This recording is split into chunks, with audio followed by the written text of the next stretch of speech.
J. Bradley here, and I'm here to close out the year of our Lord, or our Cthulhu, depending on what your beliefs are, of 2010 with a story that was just recently published in Decomp magazine. I'm very happy and proud of this feat that I've accomplished. This is the first ever piece of fiction I've ever gotten in Decomp. I've had poems in there before, so it's a big deal for me. And you can check out this issue, the December issue, and all other issues over at decompmagazine.com. So the story is called Shoulders. My friend Ben doesn't understand why I keep paying for aborting babies that aren't mine. You could just ask her on a date, dude, Ben says between sips of Milwaukee's Best. I mean, with all the money you've spent, you could have flown her out to New York or something, stayed in a nice hotel, and had dinner. I'm not ready yet. I need to get to know her a little more first. See if she's interested in going out with me. Doesn't she think it's a little weird you keep showing up with different women at the clinic and that you're always paying for the abortions? Not when you explain you're going as moral support for a friend and you hand the money to them before you walk in with the women. Didn't you know Craigslist isn't just for getting your dick sucked by strangers? Becky sits behind the front desk, wearing scrubs covered with little Cleveland Browns logos. I walk in with this month's woman, Amanda. Sean, we really need to stop running into each other like this, Becky says between pops and snaps of her bubble gum. I know we do, Becky. I know we do. I didn't know you were a Cleveland Browns fan. I'm not.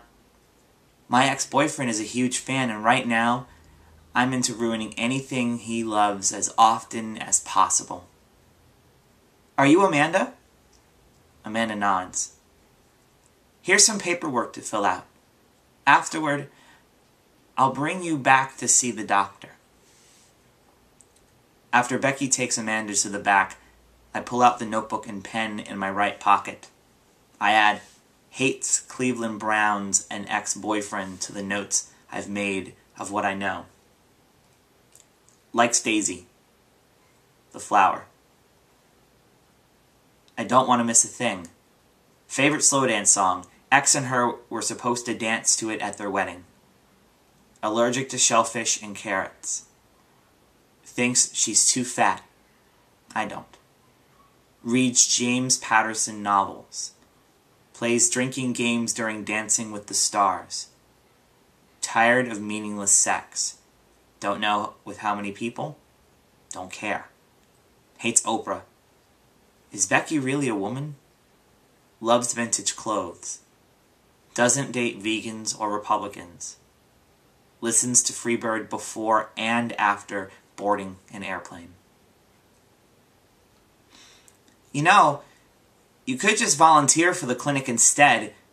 It's a lot cheaper than paying women to be their moral support, Amanda says as I drive her home. That would be against what I believe in. It's bad enough that I'm doing this. What are you talking about? 6 months ago, I was behind the picket line holding signs evoking God and Satan to stop another baby from being murdered. Once I saw Becky walk into the clinic. Are you fucking kidding me? You're doing this because of a chick? Do your friends, your church know about this? I told them that work was keeping me away from taking up a slot on the protest schedule. I keep tabs on it so I know when I can provide moral support without getting caught. I'm a woman, and I'm not into men willing to change themselves entirely for me. A little maybe, but not entirely. It's gonna suck for you if this doesn't work, isn't it? Sean? What are you doing here by yourself? Becky, I finally worked up the nerve to ask you something. I looked down at the floor, heaved the courage out of my stomach into my cheeks. Would you like to go out sometime? I mean, it doesn't have to be anything fancy. Just two people talking, hanging out somewhere. No expectations. Becky stops chewing her gum. The people in the waiting room, her co-workers, stare at us. Sure. Is tomorrow okay?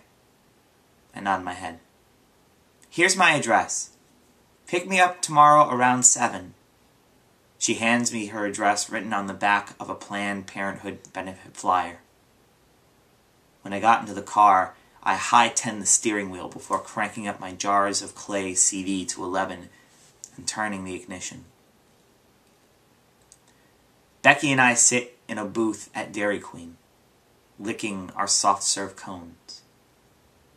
I can't stop staring into her hazel eyes. Becky's light blue sundress, bob dark brown hair bring them out.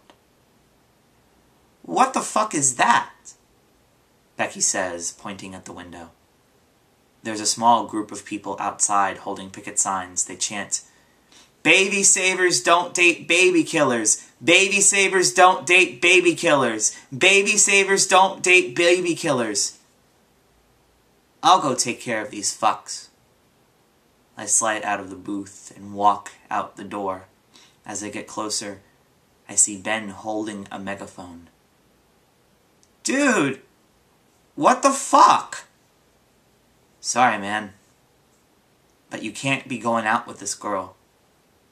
I didn't think she was going to say yes, so I didn't rat you out to the congregation, but once I saw her flyer and the address, we had to finally step in and do something.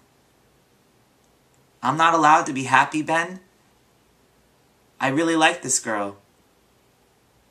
You know these people? Becky's voice taps me on the shoulder. Becky, I can explain. Explain what? Sean's been using Craigslist to find women who need money for abortions and then going with them as moral support so he can get close to you. Here. Ben throws my notebook at Becky. Becky catches it, leads through the notes and observations, then peers up at me. Sean, I'm not sure how I feel about all this. On one hand, all this effort you put to get close to me is strangely sweet. On the other hand, you willingly compromised your beliefs just to get close to me. Which Sean did you want me to fall for?